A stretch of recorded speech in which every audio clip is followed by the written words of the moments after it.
Susciter l'intérêt des jeunes filles pour les filières scientifiques par le développement de la culture scientifique à Bouna. Un projet mis en œuvre par Amia Miraidro, doctorante en thèse de génétique, une façon pour elle de contribuer à la sous-représentation des femmes dans les études de carrière scientifique. L'activité de ce jour est celle de la récompense des meilleurs élèves issus de ce programme débuté en 2019.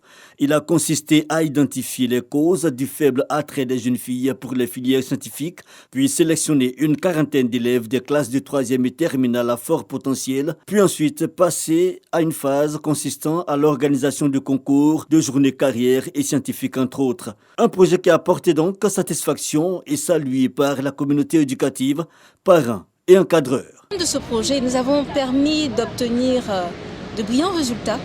Nous avons obtenu 95% de succès au BEPC. Au niveau du baccalauréat, nous avons obtenu des filles qui sont maintenant retenues à l'Institut national de statistique, qui sont retenues en maths info. L'important, c'est d'impliquer les autorités locales pour qu'ils puissent trouver des financements, l'encadrement technique des élèves, mais aussi pour des projets de mobilisation communautaire auprès de la communauté même de Bouna, parce que les difficultés n'ont pas été totalement levées. Un projet certes à clôturer, mais qui devrait servir de boussole au niveau régional. Rappelons que ce programme est porté par le Centre de recherche et de lutte contre le paludisme et l'Institut national de santé publique, INSP.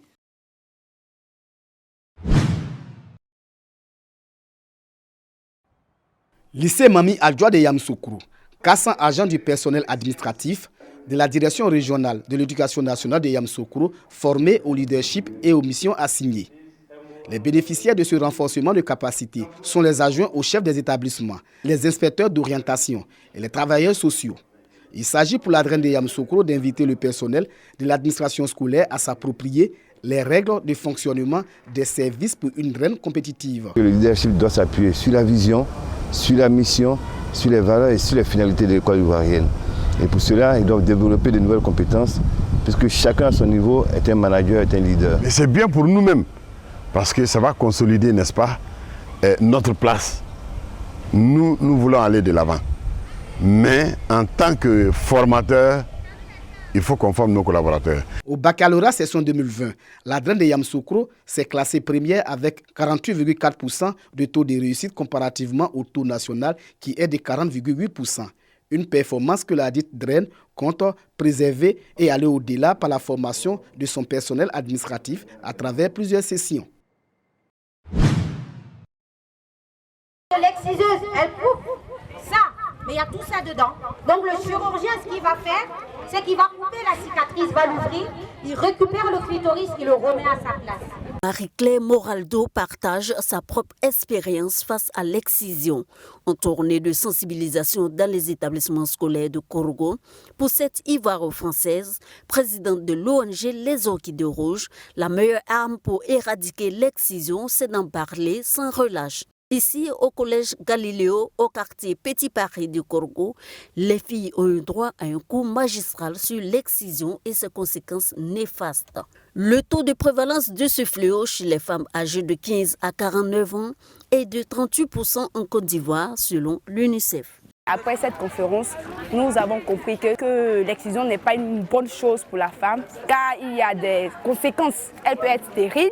Nous allons être des militantes avec cette association pour lutter contre l'excision. Nous avons beaucoup de filles qui sont victimes d'excision.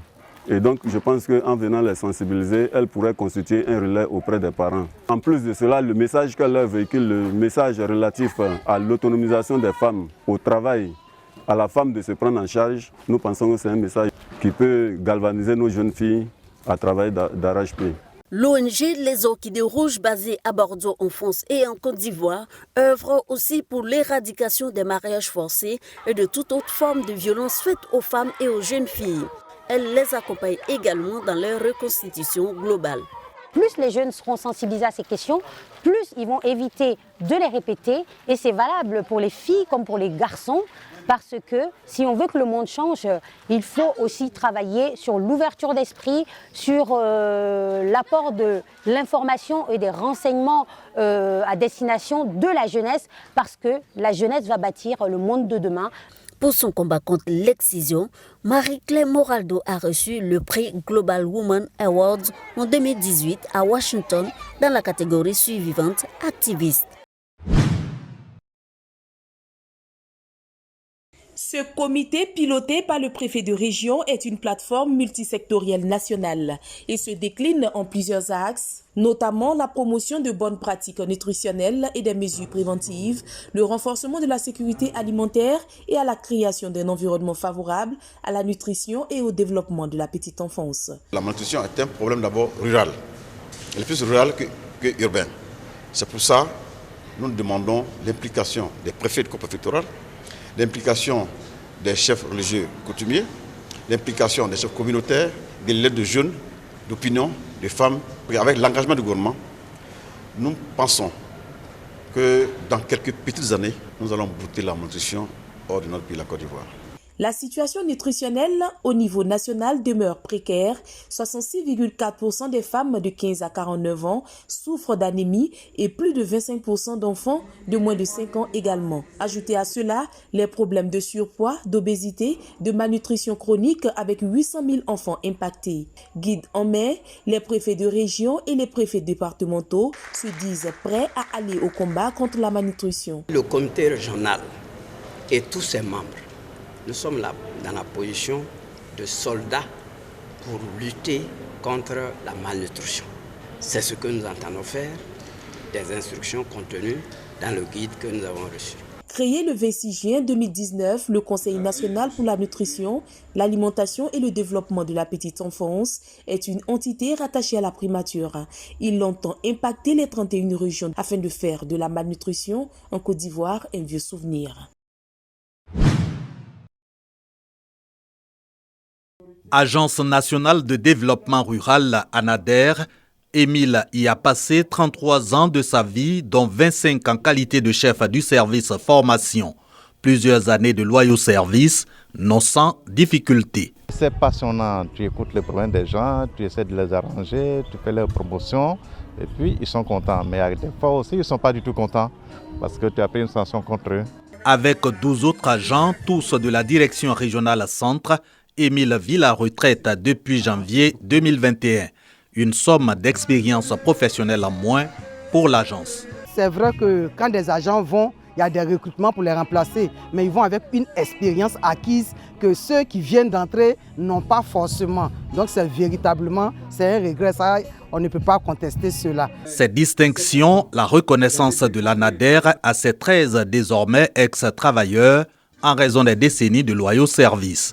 Une célébration pour aussi favoriser, chez ceux des agents encore en activité, le goût du professionnalisme. C'est normal pour la structure de reconnaître tous les sacrifices consentis, tous les efforts faits pour véritablement encourager aussi ceux qui viennent derrière. Ça donne la force, ça motive. Également au menu de la rencontre, la vie de retraité. Comme pour inciter à souscrire aux mesures d'accompagnement de la retraite, la démarche est soutenue par le parrain Jacques Assaoré-Conan, directeur général du Trésor et de la comptabilité publique, selon son conseiller.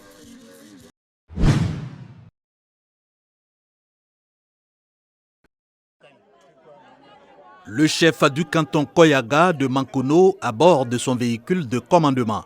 Plus de déplacements à moto donc pour Dossomé-Bois, il peut désormais sillonner le territoire de son canton avec célérité et confort pour régler les éventuels conflits et renforcer la cohésion sociale. Ce renforcement des capacités et de l'autorité du chef coutumier grâce au sénateur du Béré, donateur de ce véhicule de type 4x4.